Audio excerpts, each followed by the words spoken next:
Hey everybody, this is Joe, and I'm coming to you from my Houston, Texas garden here in Zone 9A.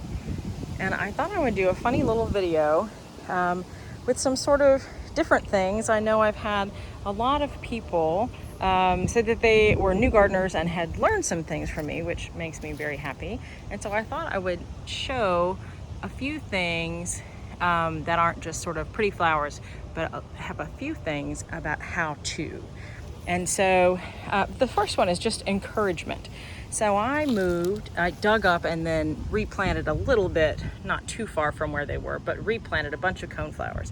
And they have really deep roots. Well, after I planted them, this is sort of what they look like. Just awful, right? And I thought, well, I've killed them. But look what's going on here. They've got new growth. I think they have really deep roots. And they just sort of thought, well, they dropped all of this and came up. They're all coming back. Even this one that didn't drop everything, but it's got new growth down in here as well. And so some of them are taking a little longer, and maybe some of these are dead, but a lot of them are popping back up and look so great. And so I'm really, really excited about that. So take heart. If you move a coneflower and you think you've killed it, give it a little time. All right, that was the first thing. Just words of encouragement. Now I'm gonna walk us to the backyard. Walk us past, this is a drift rose called popcorn, and see how it has that popcorn yellow and then fades to white. And I just love that, so I'll stop by the prettiness as we go. This is another drift rose. I'm not sure the color of this one. Coral something maybe, but so pretty. Now let me walk us all the way up. Oh, not a how-to part now, but I thought I would show off my Gulf fritillary butterfly caterpillars. Look at him, I'm so excited. And then here's another one here. He's finally getting a little bit bigger. So I'm very excited. I got that in the ground, so that makes me happy.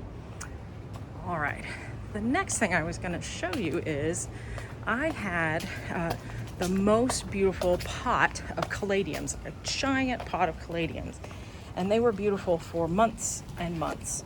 And then they finally started to sort of poop out on me.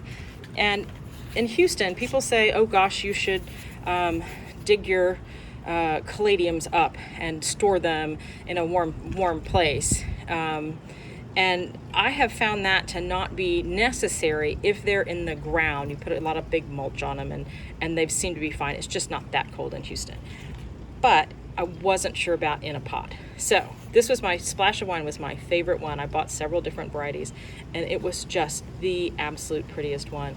It was stunning. And so it was starting to look really ratty. They were most of the leaves had died down. And so I dug them up and put something else in that pot. But I wanted to show you, these are, I think they're corms. And you can see all the different individual plants, little leaves, right, have come up. And I just dug them all up. Some of them still had leaves on them. And so I just left them. I put them in this tray that's got holes in it so that they would not get wet. They would not stay wet. They would have lots of air circulation so that they could dry out completely and let that foliage die back and dry out. And I will store these just in the garage. If I had something like a those plastic sort of mesh bags that sometimes onions will come in, that would be a perfect thing to put these in, hang it on the wall in your garage and wait until the spring.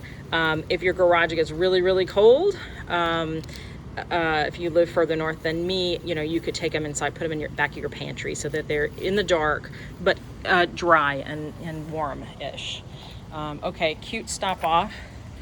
Here are my little coral nymph salvia. I've got some that are looking really good, and I sprinkled some more, and look at that. I'm so excited. So they're all coming up. Okay, here's my next thing I'm gonna show you. I'll let you see. Everything's looking really pretty today. The next thing is I was moving some sweet potato vine, and it looks terrible. It's pretty ratty. There's a little new growth right there. But I wanted to show you, it really is a potato. I don't know if you can eat it. Maybe other people can comment. It really is a potato. And I will let this, probably, I don't really have anywhere to put it right now. I will let this probably sit in my garage all winter, and then I'll put it somewhere new in the spring. But I thought that would be fun to show you the little sweet potato. Now, oh, I have forgotten, I put my clippers down. Where did I put my clippers? I need my clippers to show you my next thing. And of course, I put them down somewhere. So you're gonna get a little tour of my garage for a hot second. Oh, no, here they are. Here they are. I didn't even have to go in the garage. Okay, so a lot of people don't know the best way to prune a rose. And there are a million different ways, and they're all fine, is my advice to you. One of the things that my mother told me a long time ago was, if you cut your roses with long stems, you'll never need to prune it. Well, I mean, that's sort of a rule of thumb. But in Houston, I prune on Valentine's Day, and then I also prune on about the 1st of September. But I have a bunch of spent flowers. I'm going to show you two things here. Okay, so there's a spent flower, and it's got a long stem. And so instead of clipping it off up here, I'm going to clip it like down here. But this is the other thing I want to show you. Let me show you on this one that's closer. If you can see on here, this little eye, see how it's red? That is where some leaves will come out. And usually they'll be along the stem on either, on different sides. Here's another one here. But there also a lot of times will be one sort of right at the crux of where a leaf is already touching the stem. And I'll show you one more here. Here it is, right here. Well, I can't focus on it. Come on now. There. Right? And so if I want to tell my rose, if I want the next stem to come out from here, I'm going to cut right above it. And then that little red dot will be the next stem, right? And so if you don't have a little dot like that, and I'm sure it's got a botanical name, and it's escaping me right now, but I will hit this one here. So I'm choosing what's gonna come next. And you can also choose which side it's gonna go on, right? So here's one here, right there. I want this to go out into the yard that way. So I'll pick that one. But I could pick this one and it will come out towards me, sort of pointing towards me.